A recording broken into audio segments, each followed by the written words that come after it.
Naghahanap ba kayo ng cordless drill na pang DIY? Pwede itong pang drill sa kahoy, sa bakal, sa semento.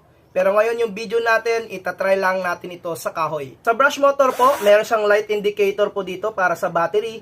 And 10mm po yung kanyang jack. Sa brushless version naman, meron siyang light indicator po dito para sa kanyang battery.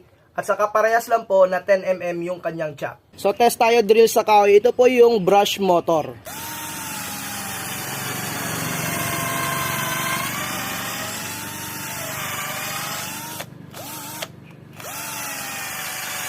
Malakas din po siya, so basic lang din po yung pag-drill po dito sa solid na kahoy.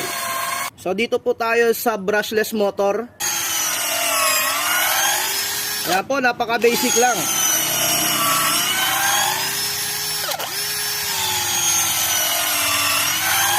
Solid po yan ang kahoy pero napaka-basic lang pong i-drill.